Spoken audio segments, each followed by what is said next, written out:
Tak buďte všichni požehnaní. Já jsem nečekala, že tu budu dneska stát, ale Bůh si to tak nějak zařídil. Mám troška trému, ale věřím, že Pán to má vo svojich rukou a on mě bude vést svým duchem.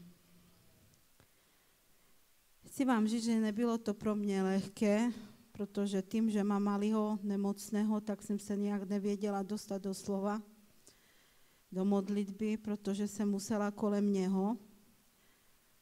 Ale sobotu jsem věnovala celý den Bohu.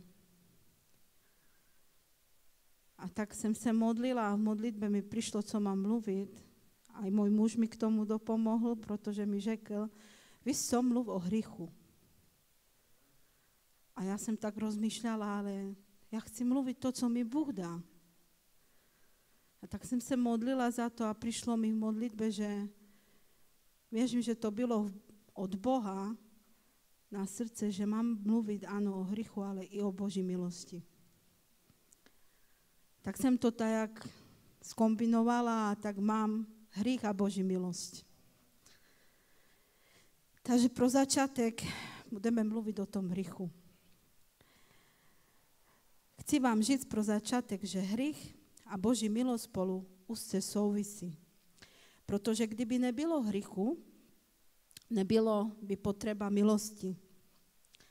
A kdyby nebyla Boží milost, hřích by nás navždy oddělil od Boha. Bible nám jasně říká, kdy se zrodil hřích. Máme to napsané v Genesis 3. kapitole. Nebudu vyprávět, nebojte se celý příběh tak, jako Ježíšovi.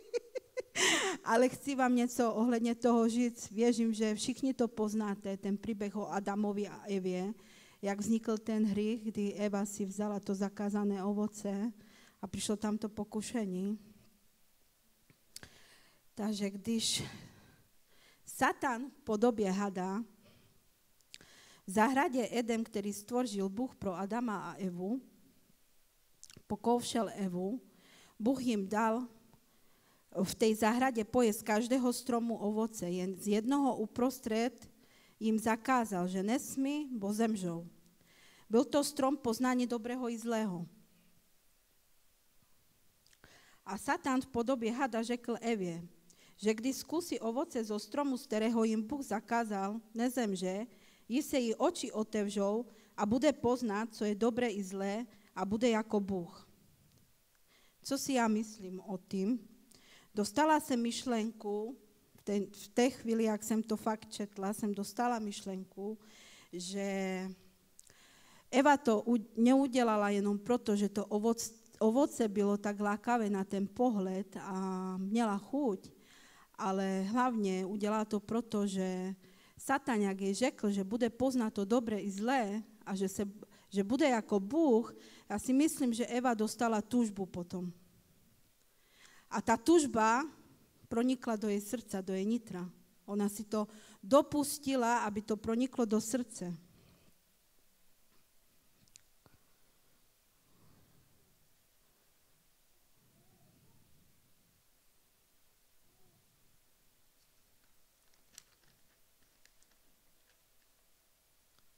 A když to proniklo do srdce, a tam teprve se zrodil ten hřích. Protože nikdo se nemůže rovnat Bohu. A když ona dostala tu tužbu, že by chtěla být jako Bůh, tím pádem zrodil se hřích.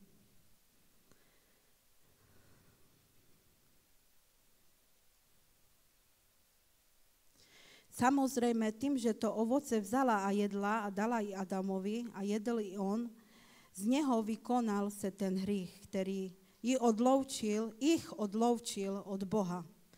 Přišli o vzťah s Bohem a jeho prítomnosť. Byli vyhozeni z raje a potrestaní. Víte, jak byli potrestaní? Ví někdo, jak byli potrestaní? Takže muž musí vlastnýma rukama v svojím potě pracovat na chleba a žena v bolestech rodit. No nejväčší trest za mne byla duchovná smrť.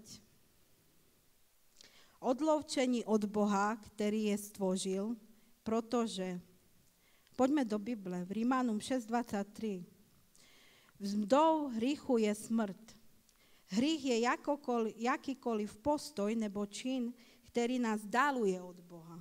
A to je presne tá pýcha, neodpuštení, sobectví, neposlušnosť. Hřích je ako nemoc, ktorá preniká do lidského srdca, proto si chráňme naše srdce. A nedovolme hříchu, aby nás ovládal. V Biblii je napsáno, Prísloví 4, počkejte, ja to musím vybrať.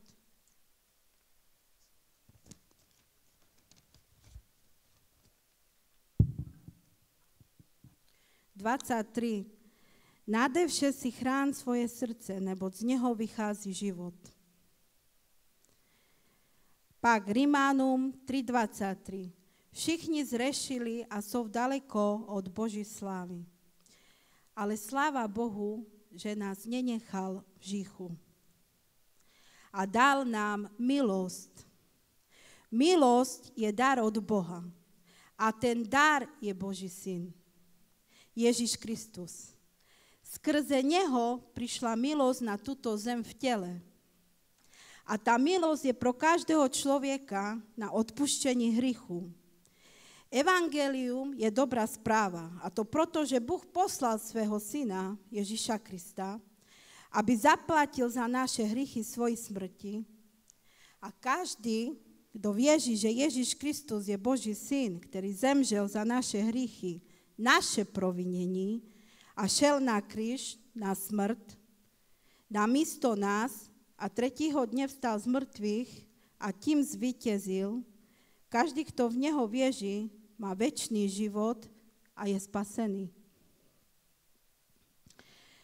Poďme spätky do Bible. Jan 3.16. Každý tento verš poznáme, že? Neboť Bůh tak miloval tento sviet, že dal svého jednorozeného syna, aby každý, kto v neho vieří, nezahynul, ale měl život viečný. A pak ešte verš Rímanom 10.9. Jestliže ústy vyznáš, že Ježíš Kristus je syn Boží a ve svém srdci uvěříš, že Bůh ho vzkříšil z mŕtvych, bude spasen. Spása prichází skrze víru a vyznání, neskrze naše zásluhy. Ježíš je ten, ktorý nás vysvobodzuje zo zajetí. V Jánovi 8.36 se to píše, jestli vás syn osvobodil, budete skutečne svobodní. Proto žijeme v duchu. Rímanom 8.13. Jestliže žijete podle těla, je vám souzeno zemřít. Jestliže však duchem usmrcujete činy těla, budete žít. Vyznávajme hříchy. 1. Jánova 1.9. Jestliže své hříchy vyznáváme, on je věrný a spravedlivý, aby nám hříchy odpustil a očistil nás od každej neprávosti. Proto vyznávajme své hříchy a čiňme pokání. Obracejme se celým srdcem k Bohu. Rímanom 6.23 je napsáno, odplata hříchu je smrť, ale Božím darem z milosti je večný život v Kristu Ježiši našem Pánu. Boží milosť není jen o jednorázovým odpuštění, ale o každodenným životu v Kristu. Každý deň máme novú milosť, kde môžeme prichádzať k Ježiši, vyznávať své slabosti a přijímať novú silu od Pána. 2. Korinským 12.9 je napsáno, Ježíš řekl Pavlovi, stačí ti má milosť, neboť moc se dokonává ve slabosti. Veľmi rád se tedy budu chlubit, mluví Pavel, spíše svými slabostmi, aby na mne spočinula moc, Boží moc. Haleluja. Ježiš Kristus je Pán pánu a král kráľu. On zvíťazil z mŕtvych a tím porazil moc satana, moc smrti, moc hrichu.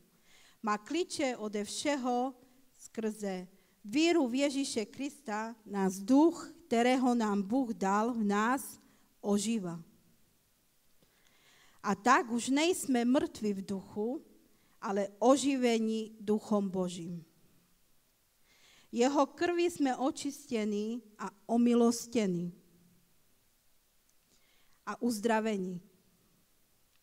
Večná sláva, chvála a vďaka nášmu jedinému živému Bohu, ktorý je zvrchovaný Otci, Synu i Duchu Svatému. Amen. Sláva Tobě, Pane.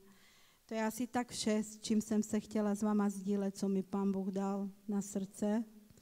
Sláva Bohu za to. Věřím, že to Buda komu mluvilo, že pro koho to bylo. A tak by som se chtěla ještě modlit s váma. Chcela by som, aby sme prišli do modlitby a prizvať vás k tomu, aby sme vyznávali svoje hriechy Bohu, vyznali a úprimne činili pokánie. Môžu vás k tomu prizvať, aby ste spolu so mnou prišli do tej modlitby?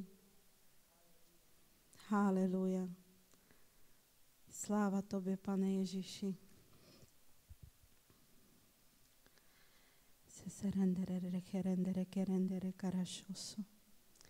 Haleluja. Sláva Tobě, môj Pane a môj králi. Sláva Tobě, Ježiši.